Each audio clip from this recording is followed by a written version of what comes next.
Assalamualaikum warahmatullahi wabarakatuh. A'udzu billahi minasyaitonir rajim. Bismillahirrahmanirrahim. Alhamdulillahilladzi hadana li hada wa ma kunna linahtadiya laula an hadanallah. Assalatu wassalamu ala asyrafil anbiya'i wal mursalin sayyidina wa maulana Muhammadin wa ala alihi wa sahbihi ajma'in, amma ba'du. Teman-temanku semua yang dirahmati oleh Allah, ada sebuah momentum besar bagi para kaum sarungan yang diperingati setiap bulan Oktober. Apa ya? Ya, benar sekali, peringatan Hari Santri Nasional.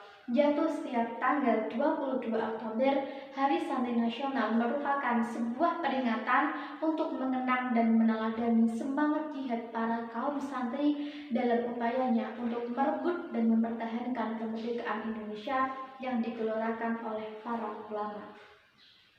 Hari Santri Nasional merujuk pada sebuah peristiwa, yaitu resolusi jihad yang diserukan oleh Hadratus Syekh Kiai Haji Hasyim Asy'ari, yang mana resolusi jihad ini merupakan sebuah perintah bagi seluruh masyarakat Indonesia untuk bersama-sama berjuang mempertahankan kemerdekaan Republik Indonesia, yang mana pada waktu itu Sekutu berusaha untuk menjajah kembali Indonesia, dan peristiwa ini terjadi pada tanggal 22 Oktober tahun 1945.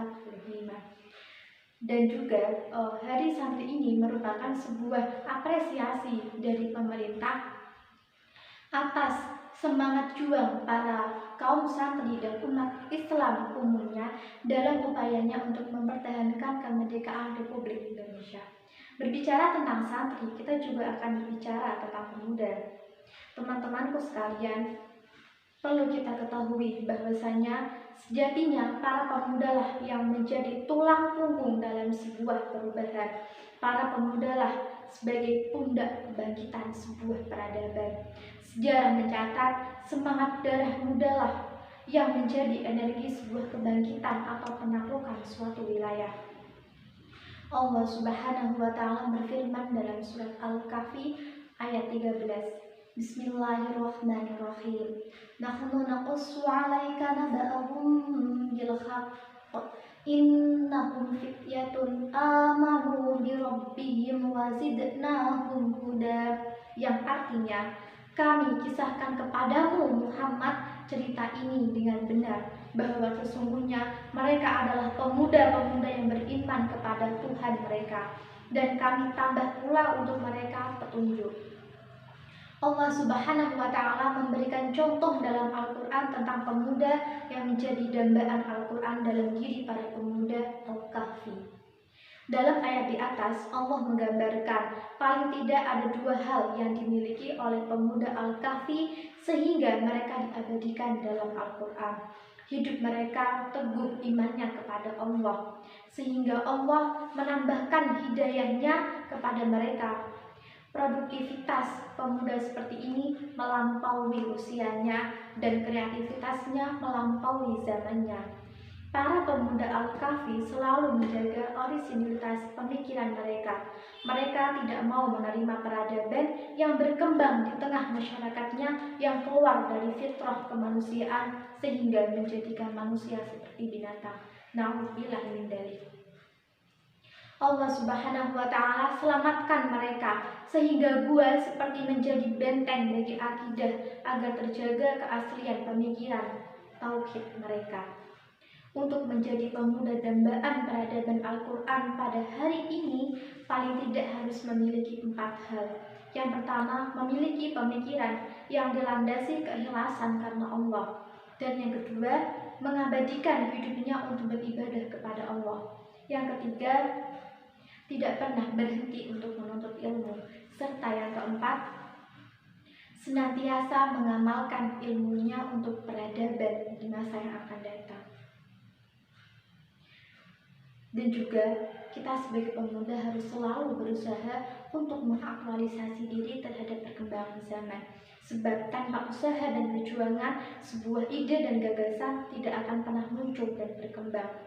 negara kita akan menjadi negara yang memiliki peradaban sesuai Al-Quran jika para pemudanya menjaga orisinalitas pemikiran mereka berdasarkan sistem atau nilai yang berpegang teguh pada ajaran agama.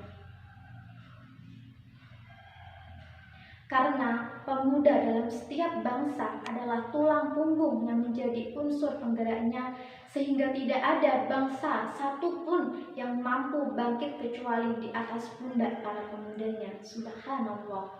Di samping itu, untuk menjaga orisinalitas pemikiran Islam untuk dapat menjadi dambaan peradaban Al-Quran, seorang pemuda juga harus menyadari eksistensinya. Kamu adalah umat yang terbaik yang dilahirkan untuk manusia, menyuruh kepada yang ma'ruf dan mencegah kepada yang mungkar, dan beriman kepada Allah, sebagaimana difirmankan oleh Allah dalam surat Al-Imran ayat 10. Mereka adalah umat yang terbaik. Siapa? Yaitu pemuda yang dipilih oleh Allah untuk umat manusia selama mereka selalu menyuruh kepada kebajikan, selalu mencegah kepada keburukan atas dasar iman kepada Allah.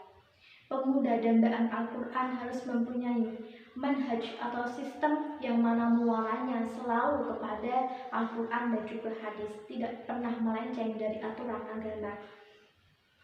Pemuda harus menyadari ketika ia berpegang dan menggunakan sistem hukum Islam, maka ia seperti menegakkan sebuah benang yang kering, artinya bisa berdiri dengan tegak. Pemuda-pemuda seperti inilah yang mendapatkan janji dari Allah, yakni akan mendapatkan naungan dari Allah kelak di padang mahsyar, di mana saat itu tidak ada satupun naungan kecuali naungan dari Allah. Berbicara tentang pemuda dan santri masa kini, maka sebagai seorang santri, mari kita tingkatkan kualitas kita aktualisasi diri kita sesuai dengan perkembangan zaman. Karena santri bukan hanya mereka yang selalu berkutat pada dunia pendidikan, namun juga selalu bisa mengikuti perkembangan zaman yang dinamis. Santri yang paham politik itu keren, santri yang paham kesehatan itu keren, santri yang paham seni budaya juga keren, dan santri yang paham ekonomi juga keren. Maka marilah kita selalu berusaha untuk meningkatkan kualitas diri kita menuju masa depan Indonesia yang gemilang. Karena sesungguhnya pemuda adalah aset paling berharga sebuah negara, dan pemuda hari ini adalah cerminan masa depan Indonesia di masa yang akan datang. Sekian dari saya, semoga bermanfaat. Akhirul kalam, wassalamualaikum warahmatullahi wabarakatuh.